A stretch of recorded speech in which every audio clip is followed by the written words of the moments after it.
Nigeria, suara azan dan lonceng gereja saling bersahutan dengan peluru selama 2 dekade terakhir. Negara yang memiliki penduduk lebih dari 220 juta jiwa itu dihantam perang agama yang sejauh ini telah menelan lebih dari 55 ribu jiwa dan memaksa jutaan orang mengungsi dari rumahnya. Konflik ini seringkali dipersempit menjadi pertikaian antara Muslim dan Kristen, tetapi kenyataannya jauh lebih dari itu. Di balik simbol bulan sabit dan salib, ada kepentingan berlapis antara politik identitas, perebutan lahan, kekuasaan lokal, hingga perdagangan minyak dan senjata. Agama akhirnya hanyalah alat, bukan tujuan. Di balik jargon jihad dan salib itu, siapa yang paling diuntungkan dari perang mengatasnamakan Tuhan? Benarkah rakyat atau justru elit politik dan kelompok militan? Kali ini kita akan memahami konflik agama di Nigeria dan menelusuri siapa pihak yang paling mungkin mendapatkan keuntungan dari kerusuhan ini.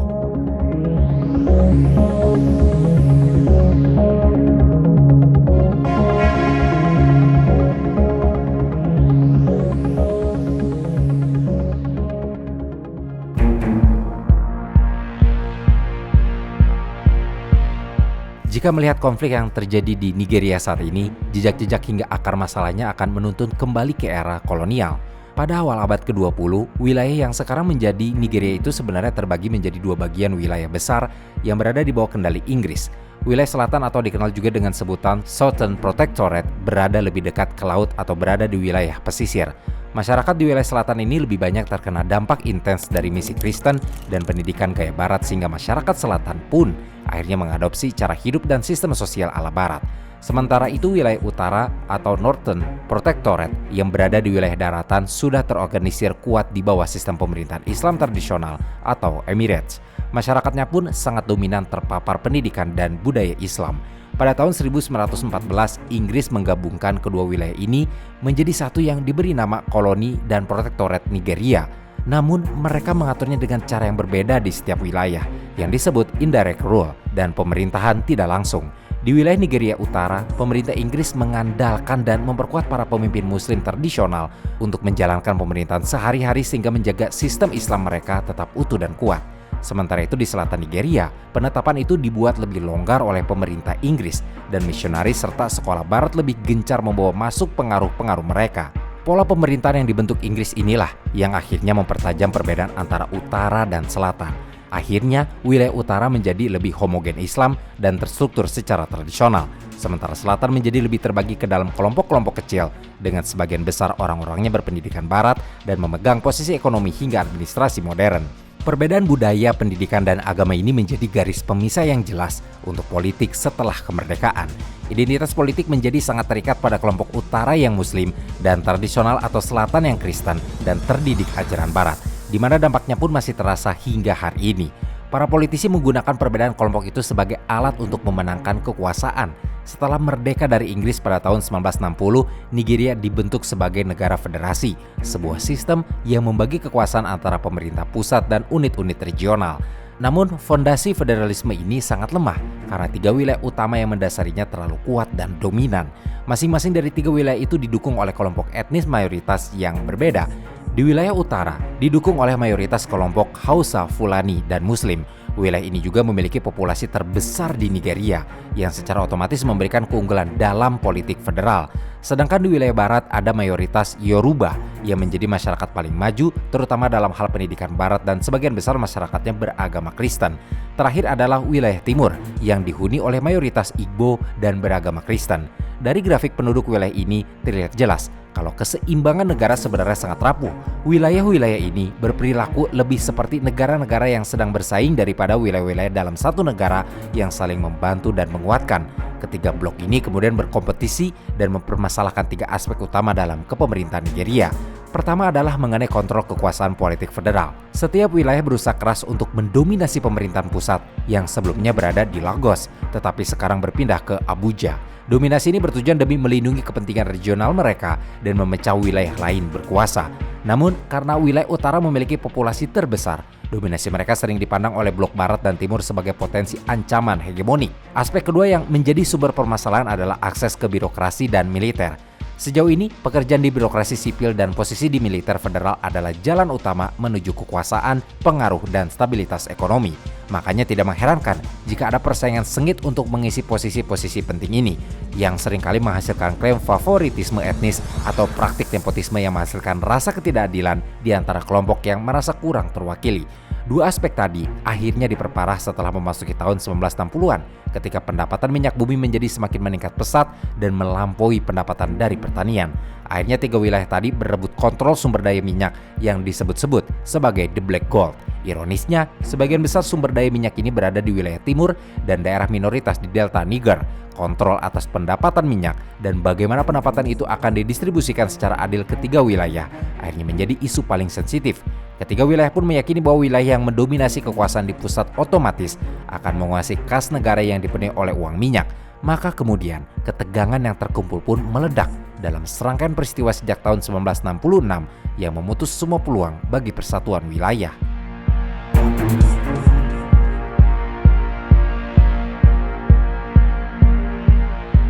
Pada bulan Januari 1966, setelah serangkaian ketegangan yang tidak menemui titik damai, kudeta militer pertama terjadi dengan dipimpin oleh perwira muda militer yang sebagian besar berasal dari etnis Igbo.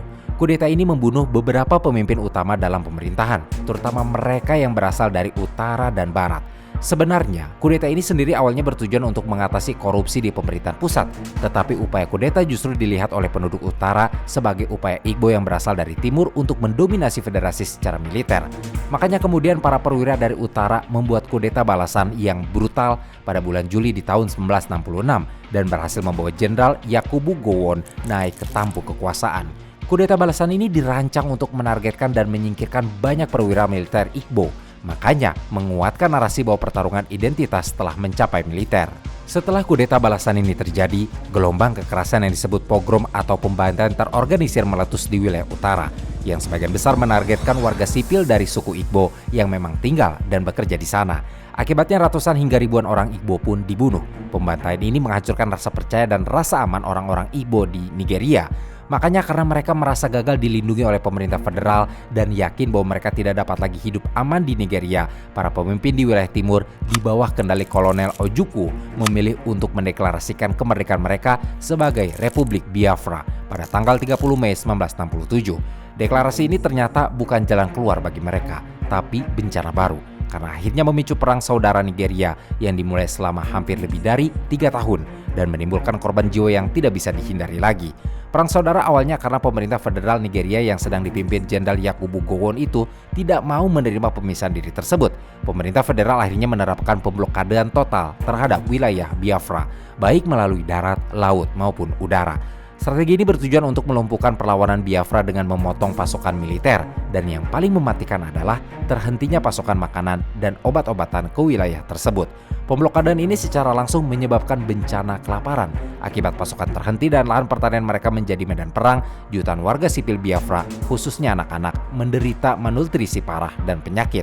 Meskipun estimasi korban jiwa bervariasi, tetapi angka kematian sipil akibat kelaparan dan penyakit diperkirakan bergerak dari ratusan ribu hingga lebih dari 2 juta jiwa selama 30 bulan perang berlangsung. Gambaran anak-anak Biafra yang kekurangan gizi akhirnya menjadi simbol penderitaan global dan memicu operasi bantuan kemanusiaan besar-besaran. Meskipun upaya ini sering terhambat oleh blokade total yang dilakukan pemerintah federal. Setelah jutaan korban jiwa berjatuhan, pada akhirnya perang berakhir pada bulan Januari 1970 dengan menyerahnya Biafra dan penegasan kembali kedaulatan Nigeria. Namun meski perang saudara berakhir, dampak psikologis dan politiknya tidak pernah selesai. Perang saudara itu sendiri merupakan bagian puncak dari rangkaian kekerasan yang dimulai dengan program anti-Igbo pada tahun 1966 di utara. Pengalaman kelaparan yang disengaja selama pemblokadean di masa-masa perang saudara akhirnya hanya memperkuat narasi di kalangan Igbo bahwa mereka secara kolektif telah ditargetkan dan dibiarkan mati oleh negara federal. Memori kolektif inilah yang menghasilkan rasa dirugikan dan ketidakpercayaan yang mendalam terhadap pemerintah pusat dan kelompok etnis lain di Nigeria. Meskipun setelah perang, pemerintah federal mengumumkan kebijakan rekonsiliasi dengan prinsip no victor, no vanquished, alias tidak ada pemenang, tidak ada yang ditaklukkan, tetapi upaya untuk menyatukan kembali komunitas Igbo ke dalam struktur politik dan ekonomi federal masih sering dirasa kurang tulus atau tidak merata. Makanya, sisa-sisa perang Biafra itu sendiri terus menjadi luka terbuka yang siap dieksploitasi dan dihidupkan kembali kapan saja, termasuk dalam era politik kontemporer di wilayah Tenggara Nigeria. Trauma terhadap kelaparan, kekerasan, ketidakpercayaan, dan rasa marginalisasi alias peminggiran yang berkelanjutan, termasuk mengenai keluhan tentang kurangnya proyek pembangunan federal dan representasi politik yang adil, akhirnya menyediakan tanah subur bagi retorika separatis. Kelompok-kelompok separatis modern di Nigeria akhirnya bermunculan, di mana yang paling menonjol di antara mereka adalah Indigenous People of Biafra atau IPOB yang dipimpin oleh Nnamdi Kanu.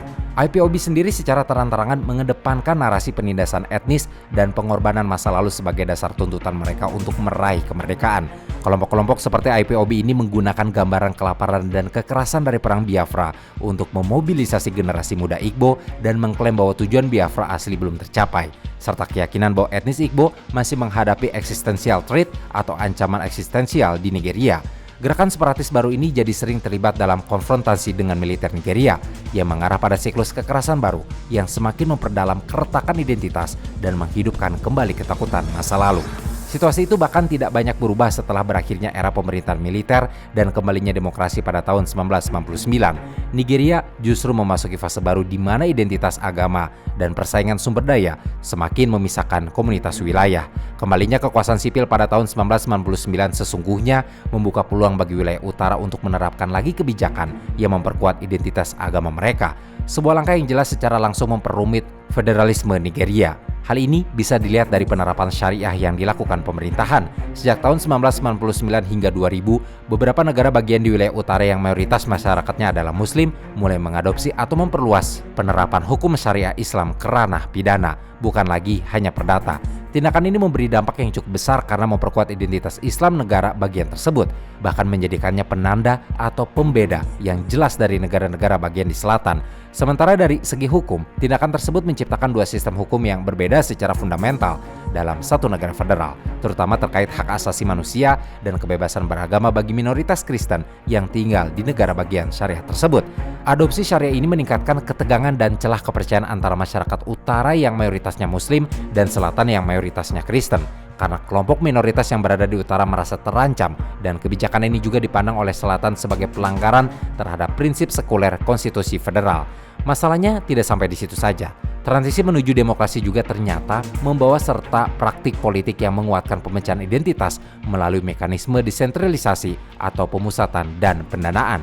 Jadi, meskipun ditujukan untuk memberikan otonomi atau kekuasaan yang lebih besar lagi, tetapi desentralisasi atau pemusatan kekuasaan dan sumber daya, terutama pendapatan minyak, kembali memicu persaingan sengit di antara negara bagian dan lokal untuk mendapatkan akses ke dana federal dan kontrak-kontrak pemerintahan. Akses ke sumber daya ini juga seringkali dikendalikan oleh elit politik lokal untuk mempertahankan kekuasaan dan mengamankan sumber daya mereka.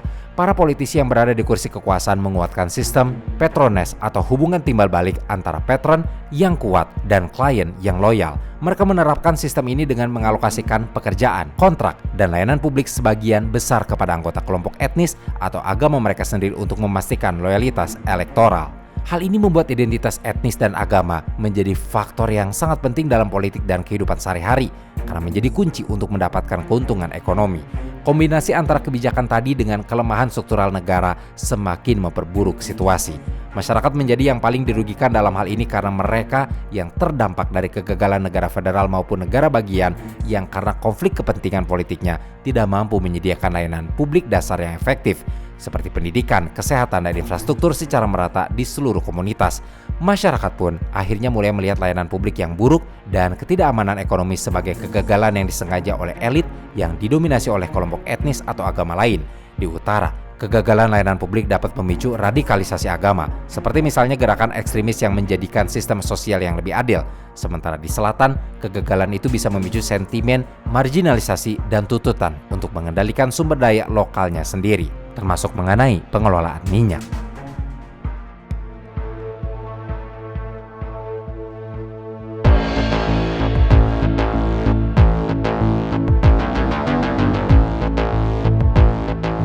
Pada era modern, konflik etnis dan agama di Nigeria tidak kunjung padam, justru semakin sering terjadi. Penyebab konflik di Nigeria, khususnya di wilayah Middle Belt atau Sabuk Tengah, sebenarnya adalah persaingan dan perebutan sumber daya alam yang diperburuk oleh faktor demografi dan lingkungan. Tapi dengan cepat berubah menjadi konflik identitas agama. Akar masalahnya pun terus bertambah seiring berjalannya waktu, mulai dari peningkatan jumlah penduduk, peningkatan permintaan lahan untuk pertanian dan pengembalaan, hingga perubahan iklim serta degradasi tanah yang parah di wilayah utara, yang memaksa para pengembala ternak mencari wilayah lain serta mengubah rute tradisional mereka hingga memasuki Middle Belt. Ketika para pengembala ini memasuki Middle Belt, mereka sering bertabrakan dengan komunitas yang sudah ada. Perlu diketahui kalau kawasan Middle Belt adalah wilayah yang padat penduduk dan mayoritas masyarakatnya adalah petani yang menggunakan lahan di Middle Belt untuk bercocok tanam. Makanya ketika para pengembala itu datang membawa ternak-ternak mereka yang merusak ladang, terjadilah konflik lahan yang bersifat lokal dan sengketa air pun jadi tidak terhindarkan. Benturan ini yang mengubah konflik lahan dan sengketa air menjadi konflik agama di mata publik. Hal ini karena sebagian besar pengembala itu berasal dari Fulani wilayah utara dan mereka merupakan Muslim, sementara sebagian besar petani di Middle Belt merupakan Kristen. Masalahnya, para aktor politik dan media arus utama sering menyederhanakan konflik lahan ini menjadi pertarungan antara pengembala Muslim yang menginvasi Middle Belt dan petani Kristen yang membela tanah mereka. Narasi inilah yang menguatkan dimensi agama dalam konflik yang berakar pada kelangkaan sumber daya.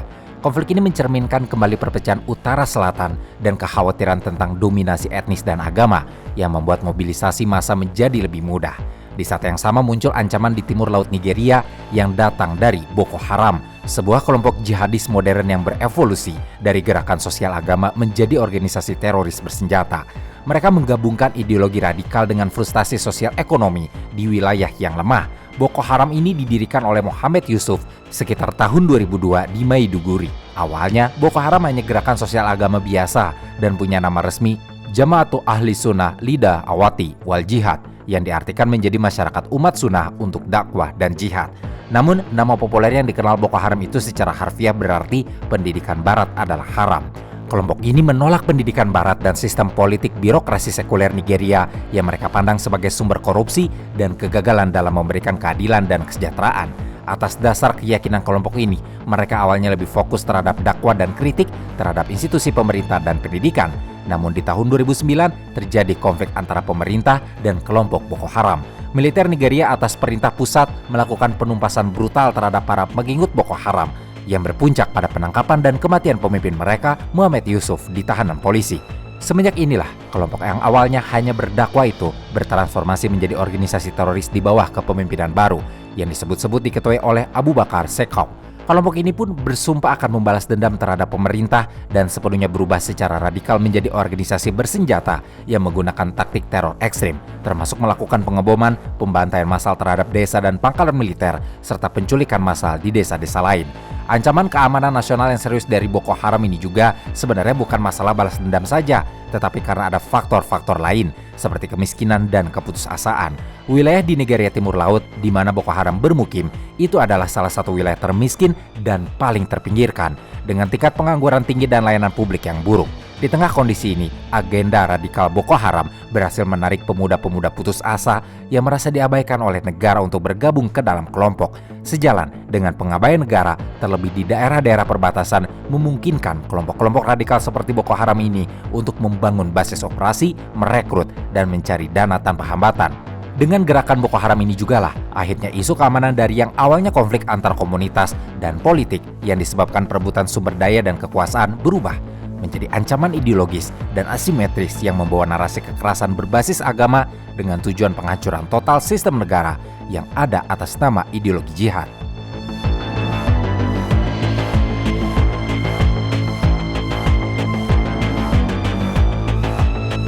Dalam satu dekade terakhir, Nigeria telah berkali-kali mengalami serangan berdarah di daerah-daerah yang berbeda.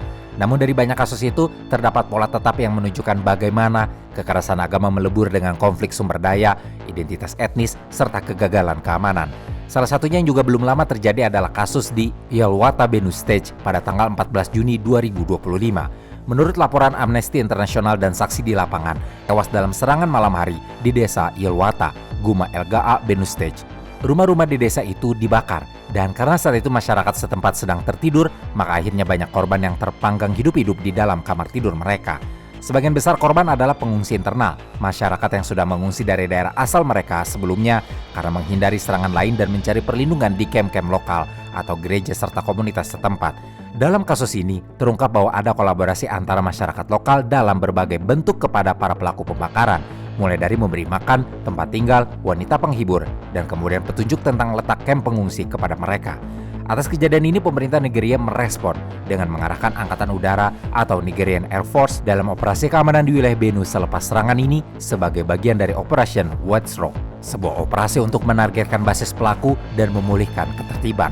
Selain itu, serangan di Benue juga memicu kecaman keras, termasuk dari Senat Nigeria yang menyebutnya sebagai bentuk terorisme. Senat bersama organisasi masyarakat sipil dan perwakilan komunitas menuntut pembentukan panel yudisial independen untuk menyelidiki secara menyeluruh peristiwa tersebut, karena mereka tidak percaya terhadap hasil penyelidikan internal oleh militer atau polisi. Sebelumnya, pola kekerasan dengan pembakaran di malam hari pernah terjadi pada tanggal 14 Mei 2025 di wilayah Middle Belt. Komunitas petani Kristen yang mendiami wilayah Wern Camp dan Pacudu diserang oleh milisi etnis Fulani. Serangan ini menyebabkan 8 orang tewas dan ratusan hektar lahan pertanian mereka dibakar serta dihancurkan. Serangan ini mengikuti pola-pola serangan sebelumnya, yakni dengan menyerang di malam hari ketika para korban sedang terlelap. Sasaran utama para pelaku adalah kelompok warga sipil seperti petani, lansia, dan anak-anak. Meski serangan akhirnya berhasil diatasi, tetapi tidak banyak perlindungan dan peringatan dini pun lemah sehingga menimbulkan korban jiwa yang tidak bisa dihindari. Selain peristiwa serangan ini, pada tahun 2022 terjadi serangan yang tidak kalah brutal, yakni serangan Owo Church Attack. Saat itu di tanggal 5 Juni, warga Owo sedang berada di gereja Katolik Saint Francis untuk menjalankan misa.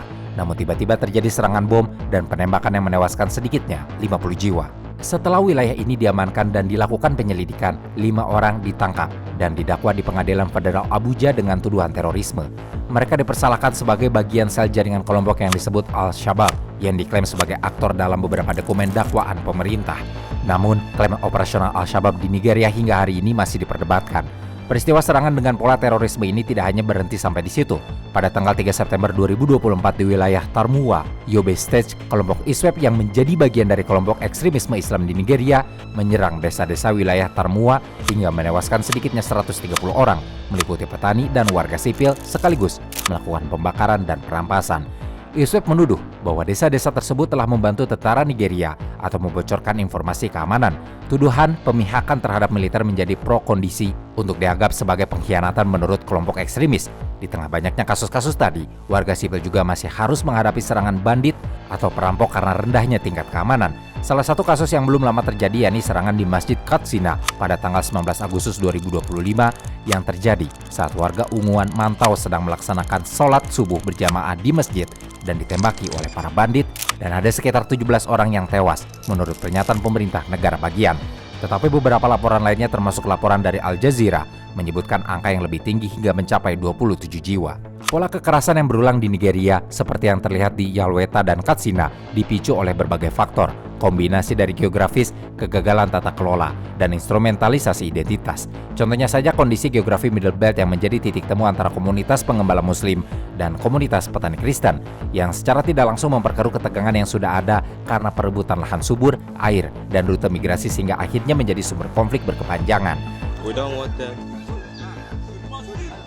We must leave our land. Ṣẹ́yìn lẹ gbẹ̀wédú síbí báyìí tẹ́ wá kó máa lọ tẹ́ fi ń jẹ̀wédú lọ́dún sọ fún yín tó ní kínní. Ó yá abọ́kíyá ó yá ṣá. I've killed most of them. Their cows are dead. We have chased them away. We are here to tell this idiot, this stupid Fulani, that this place is not for them. They must leave our land. Konflik itu pun masih diperburuk oleh marginalisasi infrastruktur dan keamanan yang dilakukan pemerintah. Hingga hari ini, desa-desa terpencil di Nigeria menghadapi respon keamanan yang lambat, pos polisi yang jauh, dan aparat yang kekurangan intelijen lokal yang valid. Akibatnya, dalam lingkungan yang rentan ini, pemahaman agama dengan cepat diubah menjadi identitas pertahanan. Selain itu, keterlibatan ekonomi dalam kekerasan sangat signifikan. Pembakaran ladang, pencurian ternak, dan perusahaan aset ekonomi adalah strategi sistemis untuk menekan lawan. Namun faktor yang paling mendasar yang memungkinkan pengulangan pola ini adalah ketidakmampuan atau keengganan negara untuk menegakkan hukum dan keadilan. Insiden kekerasan sering minim penyelidikan yang berhasil, sedikit tuntutan hukum dan banyak tersangka yang tidak dihukum, menciptakan budaya impunitas yang meyakinkan para pelaku bahwa mereka dapat bertindak tanpa konsekuensi. Dampak dari pola kekerasan yang berulang ini bersifat menghancurkan dan multidimensi. Secara langsung terjadi pengungsian masif di mana ribuan orang kehilangan tempat tinggal dan hidup sebagai pengungsi internal, seperti yang terjadi dalam tragedi Yelwata.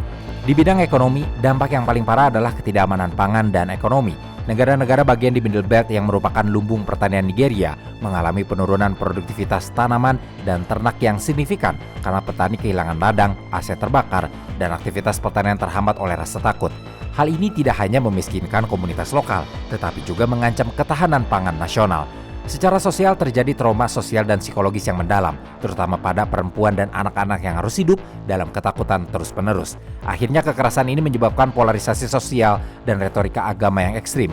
Masyarakat semakin melihat konflik secara hitam putih, pelaku dan korban, Muslim dan Kristen, yang di puncaknya hanya memperburuk prasangka lama dan menciptakan lingkaran kebencian terhadap kekerasan yang semakin sulit untuk diputus.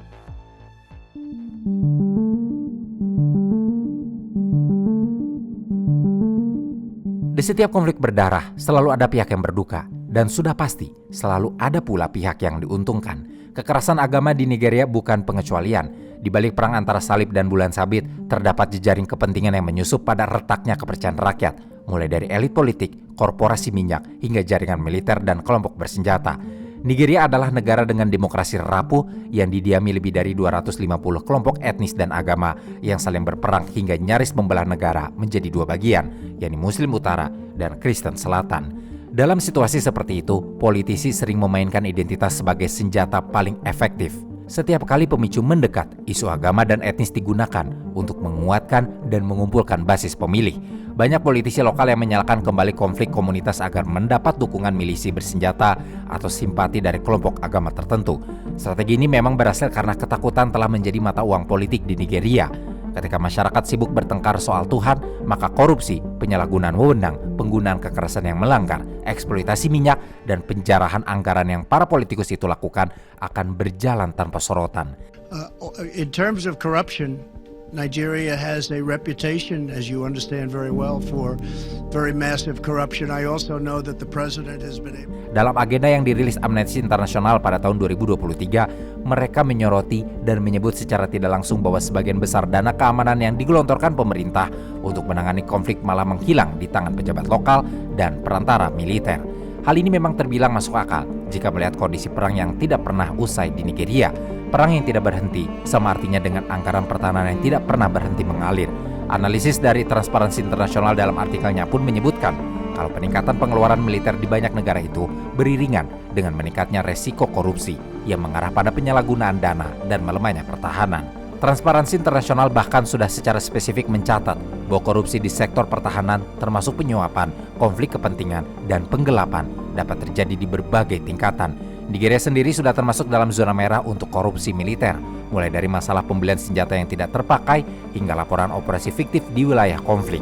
Indeks persepsi korupsi dari Transparansi Internasional saja menempatkan Nigeria pada tahun lalu sebagai salah satu negara sangat korup dengan skor hanya mencapai angka 26 dari skala 0 sampai 100. Human Rights Watch sudah pernah mengkritik ini dalam laporan mereka yang dirilis pada tahun 2010. Mereka menyoroti bahwa di Nigeria semua orang terlibat dalam korupsi, sehingga akhirnya memperburuk konflik kekerasan di negara ini.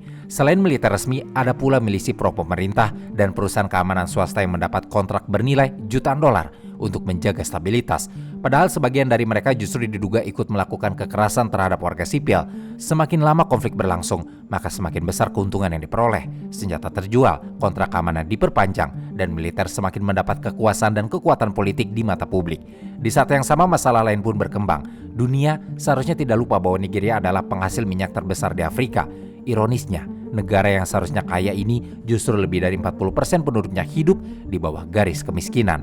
Kekerasan dengan narasi agama juga kerap menutupi bahwa sebagian besar bentrokan di wilayah Nigeria, terutama tengah dan selatan, itu terkait dengan perebutan lahan dan sumber energi. Menurut Natural Research Governance Institute, dalam jurnal yang dirilis, banyak blok minyak dan tambang di wilayah konflik yang akhirnya diambil alih setelah penduduknya mengungsi. Perusahaan-perusahaan lokal yang punya hubungan dengan elit politik mendapatkan akses legal untuk mengeksploitasi sumber daya tanpa perlawanan warga. Namun tentu saja, akses ini secara hukum masih bermasalah. Sejalan dengan mengusirnya penduduk, serangan-serangan yang dilakukan oleh kelompok-kelompok tertentu seperti Boko Haram hingga geng-geng bandit akhirnya menciptakan ekonomi perang yang kompleks. Mereka membiayai operasi mereka dari penjaraan dan pemerasan desa-desa, perdagangan senjata dan narkotika lintas perbatasan, hingga penculikan massal untuk meminta tebusan. Bagi kelompok-kelompok ini, agama akhirnya hanya simbol belaka. Mereka menjual ideologi untuk membeli kekuasaan dalam bentuk tanah, senjata, dan ketakutan publik. Dalam situasi yang tidak terkendali ini, negara-negara barat terutama Amerika Serikat dan Inggris sering menggunakan alasan memerangi terorisme untuk memperluas pengaruh militer dan intelijen mereka di Afrika Barat, termasuk Nigeria. Data dari Stockholm International Peace Research Institute atau SIPRI seperti yang dirilis dalam laporan Trading Economics menunjukkan bahwa ada lonjakan pengeluaran militer di Nigeria yang sebagian besar dananya berasal dari dana bantuan berbagai negara, terutama Amerika Serikat dan Inggris. Dana itu kebanyakan dialokasikan untuk operasi kontra terorisme dan hanya sebagian kecil yang benar-benar digunakan untuk melindungi dan membantu warga sipil. Nigeria hari ini sedang berdiri di atas lapisan luka-luka yang mengakar jauh sejak masa kolonial. Luka yang berasal dari sejarah panjang ketidaksetaraan, manipulasi identitas, dan akhirnya kegagalan negara untuk melindungi semua warganya tanpa memandang suku dan agama.